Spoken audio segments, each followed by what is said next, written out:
Speaking of connectivity and infrastructure, a major project was announced on the sidelines of the G20, the India, Middle East, Europe corridor, or the new spice route.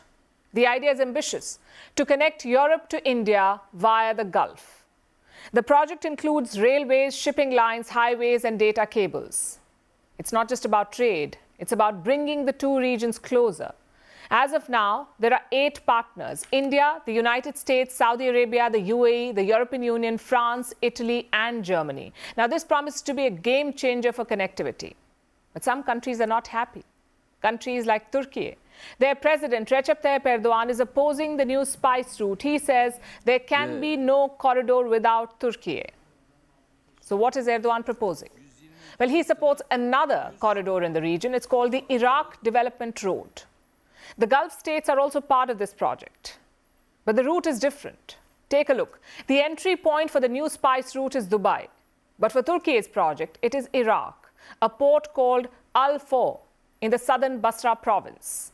From this port, trains will take the goods to Turkiye and from Turkiye to Europe. The project has a budget of $17 billion. It's supposed to create 100,000 jobs. And the returns? More than $4 billion every year. Iraq says this project will be completed by 2029. Now, interesting fact, the UAE is also part of this Iraqi project, which is a bit strange, right? You're part of the new spice route, you're part of the Iraqi project, and you're also part of China's Belt and Road Initiative. But you see, that's the reality of these projects. They're full of competing interests and confusion. We made a list for you. All of these are proposed economic corridors. Number 1, the North-South corridor. It's around 7,200 kilometers long. It will connect India to Russia via Iran. The agreement for this was signed way back in 2002. But even today, it's not fully operational. Number 2, the Europe-Caucasus-Asia corridor. It includes the European Union and 13 other countries, most of them from Asia and the Caucasus. It was proposed back in 1993, but even today, it's not really a corridor. Number 3 is the Trans-Caspian corridor. Again, the route is the same, from Central Asia to the Caucasus, and from the Caucasus to Europe. Much like the other two, it's still in the pipeline. Number 4 is the Northern Sea route. This one connects Asia to Europe via the Arctic. Most of it lies in Russia's economic zone. What do these examples tell you? That economic corridors are tough to make. On paper, they make absolute sense. The trade between Asia and the European Union is more than $2 trillion. Most of it goes through the Suez Canal, so countries are looking for alternatives. Quicker and cheaper alternatives, which is why the spice route is so important. It can cut shipping times by 40%. Let me put that in context for you. Right now, shipments from Mumbai to Europe take around 28 days. That's 4 weeks, 28 days. The new spice route could reduce that to around 16 days, so slightly more than 2 weeks. And in trade, time is money. But before you get excited, let me also tell you this. Such corridors are easier planned than implemented. You have 8 stakeholders here. You have even more participants. All of them have to be on the same pace and on the same page for the project to succeed. Plus, who does what? You need to agree on funding. You need to acquire land. You also need to recruit and mobilize labor. All of this is going to take time. The stakeholders will be meeting again in the next 60 days. They will be charting the next steps. But that's where China's Belt and Road has an advantage. A, it's much older. China began the BRI way back in 2013. They already have an extensive network. And B, it's easier to implement. Just think about it. China does not have to consult anyone about BRI. Their money, their decisions. That's how China works. But with other corridors, it's different. There are multiple stakeholders, so multiple interests at play. To get all of them aligned is tough. Having said that, it's necessary to have these alternatives. China's BRI has plunged countries into debt traps. Xi Jinping has weaponized connectivity. So we need alternatives. The new spice route certainly looks like a solid one. It passes through the stable parts of West Asia, like the UAE, Jordan, and Israel. Some of the other projects do not. Take the development project, which Erdogan is proposing. Most of it runs through Iraq, and in Iraq, stability and safety are major concerns. The spice route's logic and maths certainly check out. It's all about implementation now. When Joe Biden came to power in 2021, he promised to revive the Iran nuclear deal. His plan was quite simple: ditch the maximum pressure policy that Donald Trump pursued and, quote unquote, bring America back. That was Biden's plan. But 3 years later, the US is no closer to Iran. The nuclear deal is still off the table, and there is still hostility between the two sides. Washington is trying to change that, and that too silently. Today, the US made a decision. $6 billion of Iran's frozen funds will be released. $6 billion. This will facilitate a prisoner swap between the two countries, Iran and the US. Is this the beginning of a US-Iran détente? Here's a report. Iran and the US have been at odds over a lot of issues. There's the nuclear deal. There's the US military presence in the Gulf. Then there's the killing of Qasem Soleimani. The two sides usually don't see eye to eye. But now they're on the verge of a historic prisoner swap. At the center of this deal is Qatar. They're the ones mediating this deal. So, how will it work? Of course, both sides have some demands. Iran's demands included access to its frozen assets. And it looks like Washington has now relented. The US has allowed the release of $6 billion in frozen funds. Secretary of State Antony Blinken signed off on the waiver on September 8th. After that, the US Congress was notified about it. So, does this mean that the US is wiring money to Iran? Not really. Tehran won't have access to the funds directly. The funds are currently being held in South Korean banks. They'll be moved from there to a bank account in Qatar.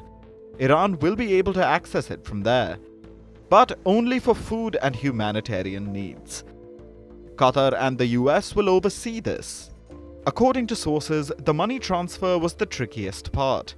The US had to make sure it did not bypass sanctions.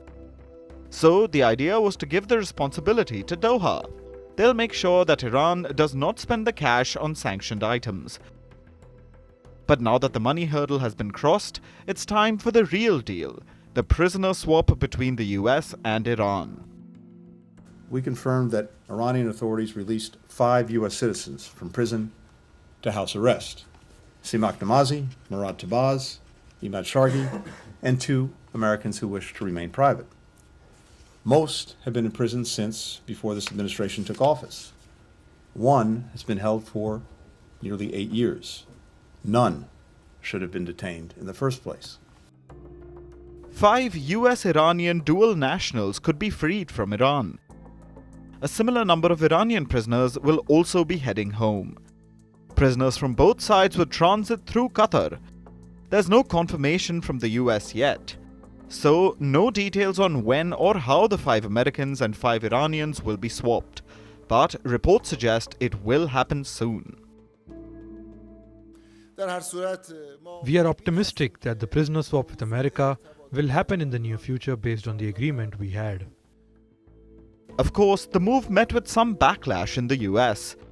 The Republicans called the money transfer a ransom payment.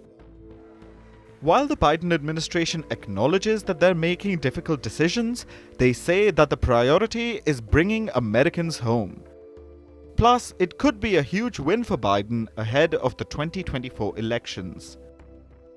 So, does this mean that US-Iran tensions are cooling off? Well, it is a moment of rare cooperation, and the two sides are engaging more, especially on things like the nuclear deal. But will the quiet diplomatic push work out for both sides in the long run? Only time will tell.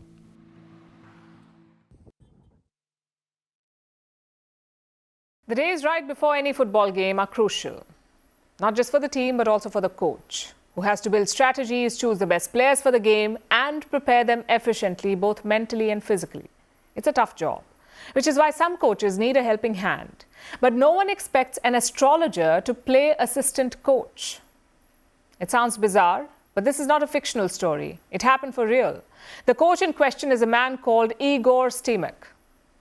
He's India's national football team coach. Reports say a few days before some crucial games, he consulted an astrologer. He based important decisions on astrological insights.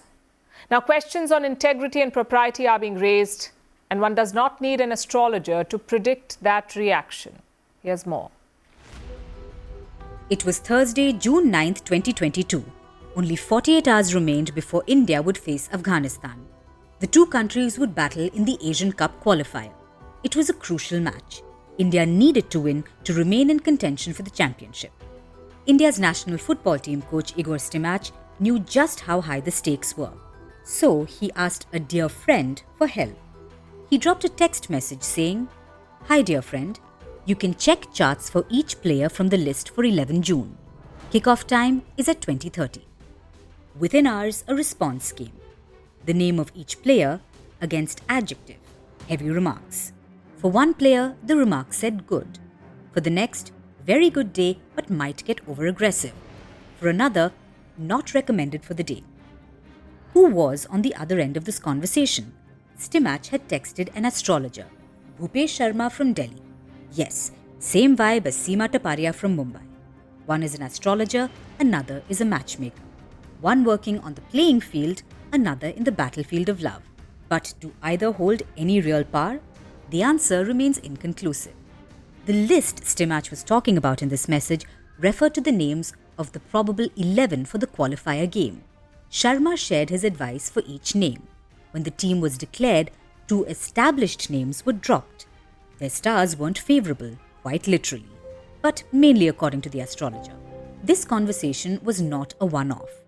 Reports say that between May and June last year, Stimac and Sharma exchanged about 100 messages. India played 4 matches during this period. A friendly against Jordan, followed by 3 Asian Cup qualifiers against Cambodia, Afghanistan and Hong Kong. Before each game, Stimac was in touch with Sharma. Reports say Sharma was paid about $18,000 or 15 lakh rupees for his work. Now, sports figures are known to be superstitious. Their rituals can be funny, gross, or even downright creepy. For instance, tennis star Serena Williams doesn't change her socks even once during a tournament. Men's basketball coach Jerry Tarkanian constantly chewed on a towel during games. And baseball player Moises Alou urinated on his own hands before games. Some also refer to astrologers. But here's the thing. When a coach does it to take crucial decisions that affect a team and a country, it can quickly go from bizarre to problematic. Stimac's messages raise some big questions. This isn't only an issue of integrity, but also propriety. Crucial team information was shared with an outsider. The All India Football Federation wouldn't be too happy after knowing this. But here's the catch. Stimac was introduced to the astrologer by a top AIFF official. As of now, neither Stimac nor the AIFF have commented on the reports. Now, we can't predict what they would say, but we don't need an astrologer to know that it would surely be interesting. And now it's time for Vantage Shots, images that tell the story. In Portugal, roads turned into rivers of wine. 2.2 million litres of wine flowed through the streets after a massive spill. In Morocco, people slept on the streets of Marrakesh days after the country's biggest earthquake. The death toll stands at nearly 3,000 as Morocco scrambles for aid. And an Indian Air Force tanker refueled fighter aircraft of the Egyptian Air Force mid-air. This was part of the military exercise Bright Star 23. Finally, we're taking you back in history. On this day in 1959, the Soviet Union launched the Luna 2 space probe. This was the Soviet Union's second attempt to reach the moon. It was the first man-made spacecraft to reach the moon.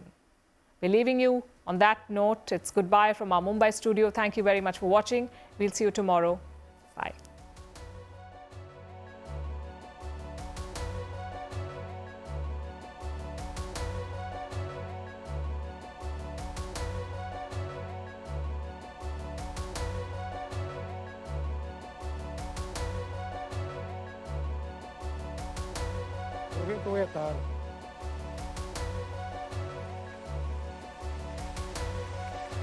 Só pode ter sido a mão. Foi ataque, rebentou.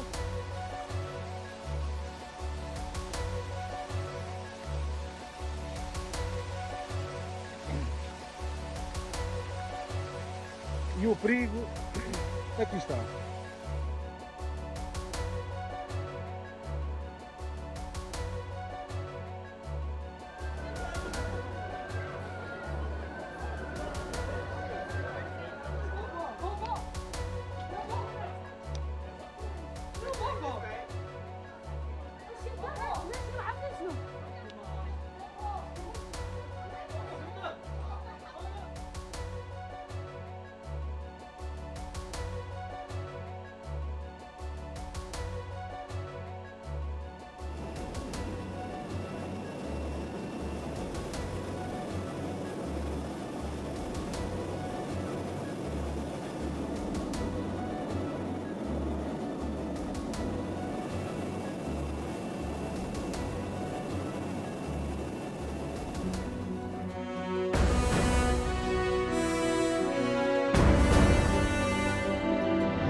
We've crossed 2 million subscribers on YouTube. This is arguably the fastest growing news platform, and we can't thank you enough for fueling this growth.